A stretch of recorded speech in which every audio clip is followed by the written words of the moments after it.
time. Memories of a great many of the small private moments that have happened in this castle. Tonight the pensieve is not for using. Tonight the pensieve is for looking at. Tonight the pensieve is a small, glowing, beautiful thing sitting in a dark room, and it is doing nothing more than being itself.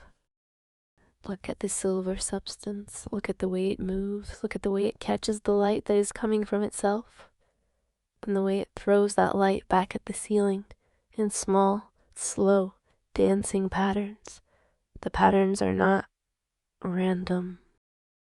The patterns are the patterns of all the memories that are inside the pensieve at this moment. And the patterns are very gentle, and the patterns are very quiet. And the patterns are moving at exactly the speed at which a memory moves when it has been put down, very carefully, by someone who is not in any hurry to pick it up again. You do not have to put your face in the pensieve. You do not have to look at any of the memories. You do not have to relive anything. You are not the headmaster. You are not the headmistress.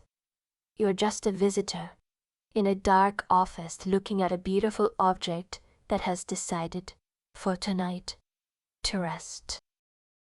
There is a chair beside the pensieve. The chair is high-backed and leather and very soft. Sit in the chair. The chair remembers all the people who have sat in it before you. And the chair is not impressed. And the chair is not unimpressed. The chair is simply a chair, doing what chairs do, which is holding people who need to be held. The silver substance moves. The light dances on the ceiling. The room is dark. The room is quiet. The room smells of old leather and very faint parchment. The room is the kind of room that does not itself contain any memories. The room is the kind of room that simply allows other rooms and other people and other things to have their memories. You have memories too. You have a great many of them. They are not in the pensieve. They are in you. They are in the small soft place behind your eyes, where all the things you have ever seen and heard and smelled and tasted and touched are stored very carefully, in a way that no one will ever be able to explain to you. Your memories are yours. They are not for tonight. They are for some other night, when you are rested, and when the moon is just so, and when you have the time and the patience to look at them. Tonight, you do not have to remember anything. Tonight, you are allowed to forget. Tonight, you are allowed to let all of your memories rest in their small, soft place behind your eyes, and you are allowed to look at the pensieve and at its silver substance and at the dancing patterns on the ceiling, and you are allowed to think about nothing at all. Stay in the chair as long as you like. The pensieve will not mind. The silver substance will not move any faster. The light will not dance any harder. The room will not get any darker. The chair will hold you. The silver will glow. The night will go on. We have come back, somehow, to the astronomy tower. The stable was long, but it was not so long that we could not climb it. And the door at the top is open, and the parapet is in front of us, and the same grey owl was here, on the same stone, and the same position as before, except that now the owl is awake. Now the sky is not the color of a peach held up against a candle. Now the sky is the color of a peach held up against the morning.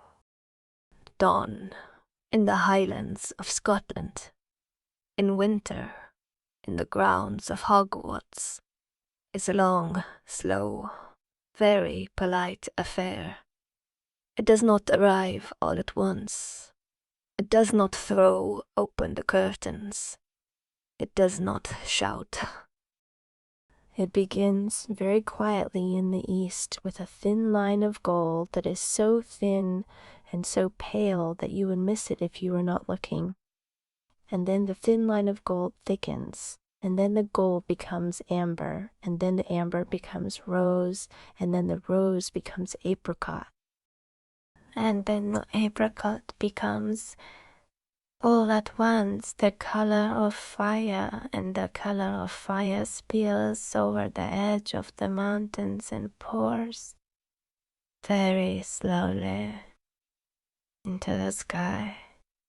Then the sky is no longer gray but gold, no longer gold but blue, no longer blue but the deepest, most generous, most unforgettable blue you have ever seen. The owl opens both his eyes now. He ruffles his feathers. He looks at you. He decides this time that you are interested enough to keep both eyes open for. He tilts his head very slightly, the way owls tilt their heads, and he looks at you with one great golden eye, and then with the other, and then with both at once. He does not say anything. The owl is not in general a talker, but he nods very slightly, and then he spreads his wings, and then he is off the parapet, off the tower, off into the morning sky, which is very wide and very blue and very kind. Below you, the grounds of Hogwarts are waking up. Smoke is coming from a few of the chimneys. A light is on in one of the lower windows. Somewhere down by the lake, a single boat is moving, very slowly, across the silver water. And the boat is being rowed by someone whose face you cannot see, but whose rowing, you can tell, is the rowing of someone who is not in a hurry. Somewhere in the Forbidden Forest, a bird has started to sing. Somewhere in the greenhouses, a leaf has begun, very slowly, to uncurl. You have been awake all night. You have climbed 2 towers and a stairwell, and you have sat on a stone bench, and you have walked a moss path, and you have looked at the library, and the common room, and the restricted section, and the owlor, and the greenhouse, and the black lake, and the room of requirement, and the trophy room, and the mirror of error, acid, and 100-year-old witch, and a pensive, and a tapestry, and a cauldron. You have seen the moon go down, and you have seen the sun come up. You have done a great deal, but you have not technically fallen asleep. And that is all right. Sleep, when it comes, will come on its own. Sleep is not the kind of guest that you can chase or summon or even invite very politely. Sleep is the kind of guest that arrives very quietly when the room is ready for her and when the host has stopped trying to be interesting. You have been a good host tonight. You have shown her the castle, you have shown her the corridors, and the staircases and the windows, and the portraits and the fire. You have shown her every soft thing you could find, and if she has not yet come, it is not because she is angry with you. It is because she is, perhaps, just a little way down the road, and will be here very soon. For now, lean on the parapet. Watch the sun come up. Watch the owl fly. Watch the smoke rise from the chimneys. Watch the boat cross the lake. Watch the bird in the forest and the leaf in the greenhouse.